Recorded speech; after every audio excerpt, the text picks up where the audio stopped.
दोनों लोग क्यों गए?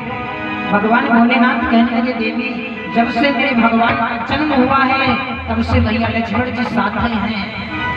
यदि अकेले चले जाते तो लक्ष्मण जी विचार क्या करते कि वहाँ भाभी आई है ना, सीता जी भी आएंगी इसलिए वहाँ भाभी आएंगी, भगवान हमको इसीलिए लेकर नहीं गए। पहला कारण ये है। बहुत से कारण है, एक तो कारण बता दें आप लोगों को क्योंकि समय कम है। दूसरा कारण राम जी को पता है कि जनक में फलबगिया में जब हम जाएंगे उधर से सीता आएगी और सीता के साथ में सखियां भी होंगी। यदि हम अकेले चले जाएं तो इनकी दल अतिशय बलवाना जीत न ले मोह कम कामा। इंद्रियों का दल बहुत बलवान है, ऐसा न हो कि कहीं काम, क्योंकि इंद्रियों को कोई कंट्रोल में नहीं कर पाता, मन देख करके बिगड़ जाता है। तो ऐसा ना हो कहीं मेरा मन बिगड़ जाए। एक के साथ दूसर जब होई तदप न काम सतावे कोई, भैया गए धर्म रह जाई लेन प्रसून चले दोनों। इसलिए लक्ष्मण जी को साथ लिया कि भैया हैं तो कोई दिक्कत नहीं होगी। इंद्रियों का दल अतिशय बलवान होता है। हम आप क्या हैं? काम पर विजय ऋषि मुनि नहीं प्राप्त कर पाए। हम आप क्या हैं? ऋषि मुनि भी बिक गए। वर्णन आया है श्री नैमिष धाम में एक बार वेद व्यास जी वेदों की रचना कर रहे थे। सारे चेला लोग कथा सुने, गुरु जी लिखते जाएं, चेला लोगों को सुनाते जाएं। वेद व्यास जी नैमिष हमारे सीतापुर जिले में पड़ता है, इसीलिए हमारा सीतापुर जिला बहुत फेमस है, प्रसिद्ध है। तो नैमिष में वेद व्यास जी गोमती के किनारे वेदों की रचना कर रहे थे। गुरु जी ने लिखते लिखते एक चौपाई लिख डाली। उससे जैसे आप लोग बैठे हो इसी प्रकार से वेद व्यास जी के सारे शिष्य बैठे हुए। गुरु जी लिख रहे थे, लिखते लिखते उन्होंने एक चौपाई लिख डाली। क्या चौपाई क्या लिखी?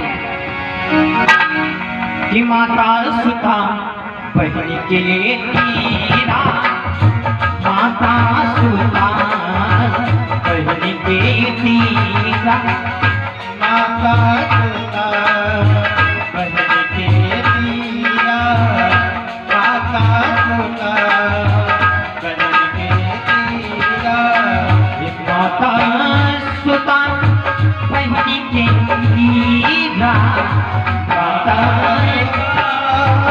बहन के तीरा, माता बहन के तीरा, कबहु न भई पुरुष गंभीरा, कबहु न भई पुरुष गंभीरा, कबहु न भई पुरुष गंभीरा, कबहु न भई पुरुष गंभीरा। वेद व्यास जी ने लिखते लिखते चौपाई लिख डाली। माता सुता बहन के तीरा, कबहु न बैठे पुरुष गंभीरा। यानी विद्वान पुरुष को अपनी माँ के पास में, जवान बहन के पास में, जवान बिटिया के पास में बैठना नहीं चाहिए। इससे होता क्या है? यही टेढ़ हो ये बुद्धि करना सा, तन तम भी सौसा। इससे होता है बुद्धि का विनाश। अब सब चेला लोग कथा सुनाए। एक चेला खड़ा होगा, बोला ए गुरुजी ये क्या लिख दिया तुमने? कैसे चौपाई लिख दी? यूं बताओ गुरुजी, विद्वान तो आप बहुत हो, लेकिन ये चौपाई कैसे लिख दी तुमने?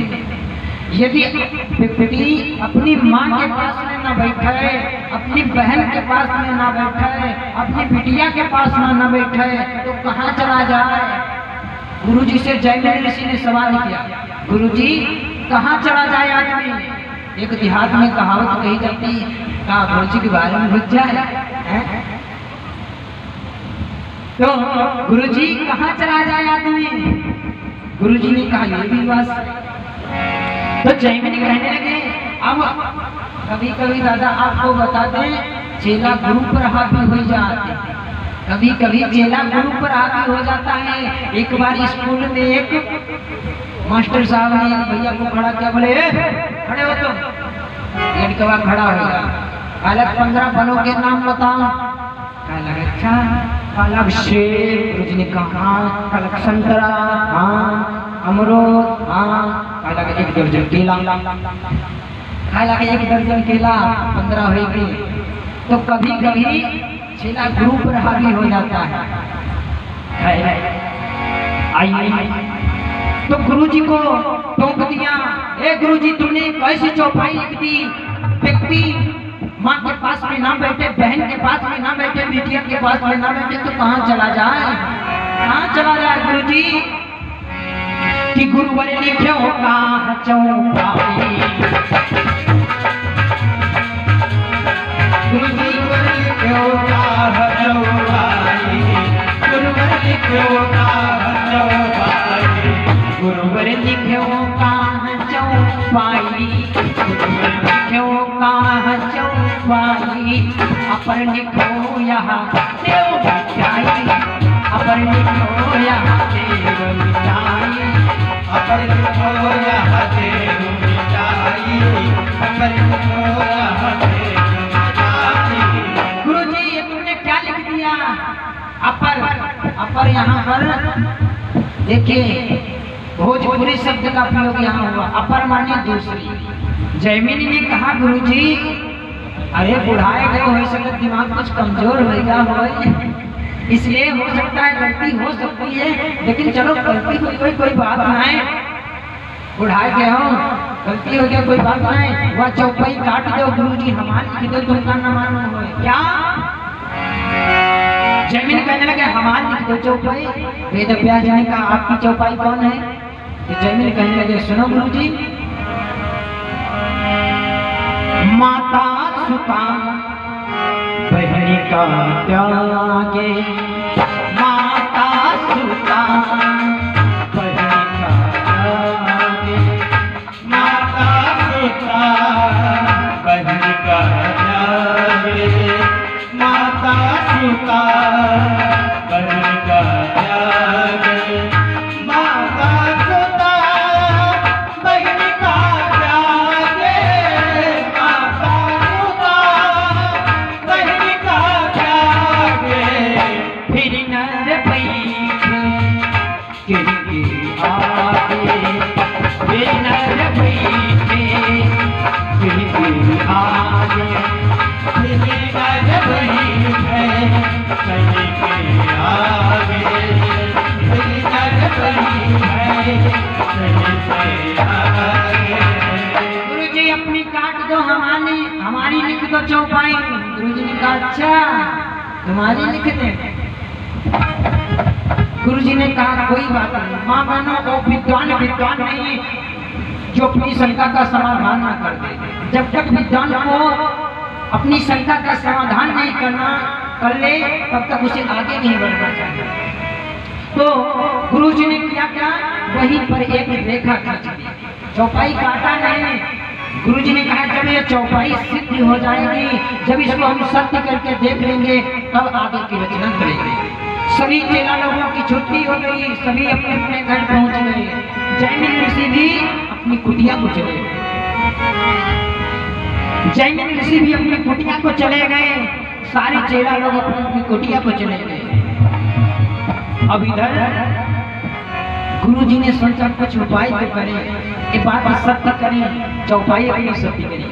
गुरु जी ने माया दिखाई, माया कैसे दिखाई? समय कौन सा आ गया, समय कौन सा आ गया माँ बहन दर्शाया है कि यही विधि बीत गया कछु पाना, यही विधि बीत गया कछु पाना, आयो ठाकुर मास दस्ता, यही विधि बीत गयो कछु पाना, आयो ठाकुर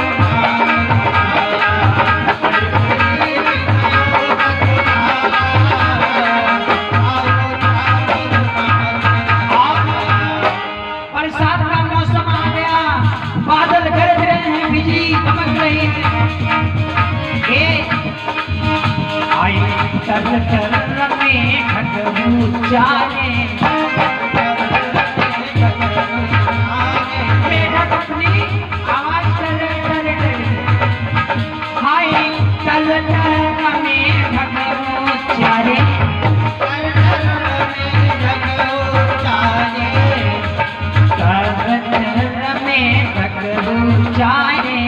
झनर झनर जी गुर झन चारे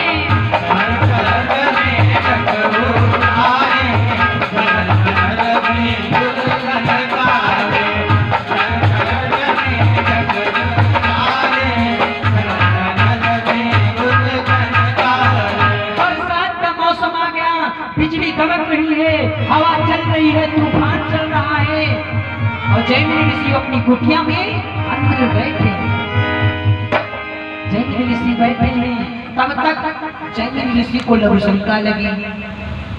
जब लघु शंका लगी यानी पेशाब, तो पेशाब जाने के लिए थोड़ा बाहर आए तो उन्होंने देखा क्या, बड़ा सुंदर दृश्य देखा। एक लड़की बरसात के मौसम में खड़ी बाहर भीग रही, बाहर भीग रही एक बाला। जैमिनी ऋषि जी ने देखा, हाय उसका बदन जो था, शरीर सब ठंड के मारे कांप रहा था, लड़की कांप रही थी। जैमिनी और संत हृदय नौ नीति समान, संत का हृदय मक्खन के समान बतलाया गया है। संत को दया आ गई, जैमिनी को दया आ गई। जैमिनी ऋषि जी ने आवाज लगाई,